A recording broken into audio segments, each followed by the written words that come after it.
third, fourth, and fifth stimulus check update. We have Joe Biden speaking later on today, but as of today, we're going to be talking about ways you can maximize your stimulus check. Get right to this video. Before we start, I am still doing the giveaway at the end of the month. If you guys want to be entered, all you guys got to do is like and subscribe, but don't forget to go to my channel. You'll see a playlist that says giveaway.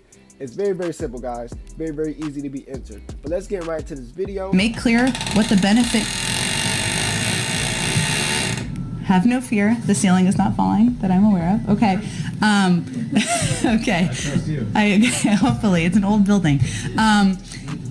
Maybe Lincoln's ghost. That's quite something. Happy Sunday all.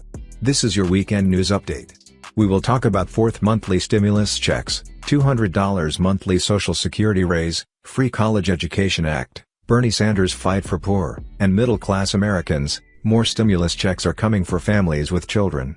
White House Press Secretary Jen Psaki said Biden supports child tax credit but no update yet on his plan for extending it after 2025. Democratic lawmakers have been making the case that the expanded child tax credit should be made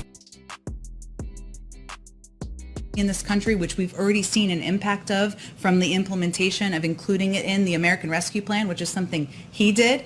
And he also believes that it helps bring more women back into the workforce. That's why he has been engaging with Congress and why you'll hear him talk more about it in the speech. There is also, and we'll discuss more what members of Congress want to see. Some disagree on this about the length of time and everything. That will be a part of discussions. There's also a cost. It's about $1 billion a year to implement the child tax credit, and certainly that is a part of the discussion that we expect to have with Congress moving forward. After Biden administration push for monthly $300 checks as child tax credit, Senator Josh Hawley today tweeted, "I'm proposing major new tax relief to help working parents start their families and raise their kids how they want to." His proposed bill would provide $6,000 parent tax credits to single parents and $12,000 parent tax credits for married parents with kids under the age of 13. President also kept promise on $15 minimum wage for federal contractors and $300 unemployment increase. Now what Americans are waiting for is promised $200 monthly Social Security raise, and $50,000 student loan forgiveness. From White House, Biden talked about new CDC guidelines. Yeah, one at a time. If the risk is so low outdoors, why doesn't this new guidance apply to everybody? Because the science indicates that the most certain way to make sure it doesn't spread if both people have been vaccinated, the people you're with, and you're outside. And you chose to wear a mask, sir. You chose to wear a mask. You chose to wear a mask as you walked out here. What message were you sending by wearing a mask outside alone? By watching me take it off and not put it back on until I get inside. India, they're suffering at What do you say to the folks in India? Look, I'm sorry, this is the last question I'll take, and I'm really going to be in trouble. Question remains, why President Biden, the most powerful man in America, will be in trouble if he answers to reporters now. President Biden is going to talk about his future economic plans today night, which might include talk about future stimulus packages. But I can tell you that the president has been working on this speech for the last few weeks. He has been preparing with Senior Advisor Mike Donnellan, Director of Speechwriting Vinay Reddy, working on the speech. And really over the last several days, he's been line editing it, meeting with his speechwriters, getting advice and counsel from senior advisors, checking in with members of his family.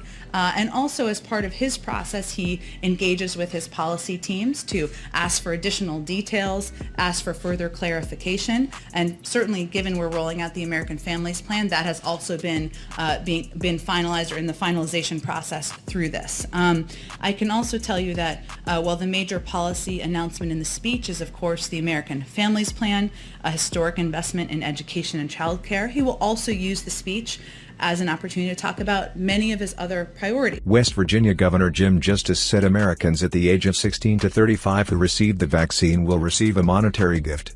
We're going to give every single one of these people, the people that have already stepped up, our young people that have already stepped up and been vaccinated, and every single one of our young people, we're going to give a $100 savings bond to every single one that steps up and takes their vaccine. Senator Elizabeth Warren praised Biden's progress. He ran on a progressive agenda. He talked about things like Build Back Better and saying that the rich have to pay a fair share on their taxes. And now He is meeting that moment. He was out there with a big rescue package that was exactly what America needed. Now he's coming forward with a big infrastructure package that is exactly what America needs. So I see the president as meeting what America needs now. He is truly serving this country. Chuck Schumer also praised Biden and said great things are planned for the future. This is our first 100 days. When it started out, there was all the skepticism. This is my first 100, Joe Biden's first 100. It's a rare moment that those have coincided with Majority Leader and President. They said, Schumer, you're never going to get this done. You've got to do an impeachment trial. You've got to do the President's cabinet. You've got to get the American Rescue Plan done. It's impossible. We got it done. And now people are really happy with us. People are, after these first 100 days, people are getting injections in their arms. They're getting money in their wallets. Small businesses and businesses are opening up again, and life is beginning to get back to normal. We're going to have a very good next 100 days because the demands of the American people are so important, and we will get it done. We will try to do as much of it what we can in a bipartisan way, and that's good, and that's working in a good way. But if there are needs of the people that can't be done in a bipartisan way, our caucus will put our heads together. We will figure out how to get it done. Certainly no decisions have been made yet, but reconciliation is on the table, and we'll get it done. GOP leader Kevin McCarthy said, Republicans are now ready to work for Americans. You know, coming into this administration, when I sat there at the inaugural, I thought there'd be a lot of places we could have bipartisanship. I think somehow they just title it that. You would never produce bills of those trillions of dollars if it was bipartisanship. You would never have a COVID bill that less than 9% goes to COVID. You'd never have an infrastructure bill that only has 6% of it. You'd never have an infrastructure bill that puts more money into subsidizing electric cars than it does for building roads, airports, and highways combined. So they've got to come a long way, but I will tell you from a Republican point of view, we are willing to work with anybody. We want to solve these problems, and if they won't do it, that's what you're finding here at this retreat from our policy task forces, we will. Now on fourth stimulus check. So far, 74 congressional lawmakers have pushed for recurring checks until the end of the pandemic.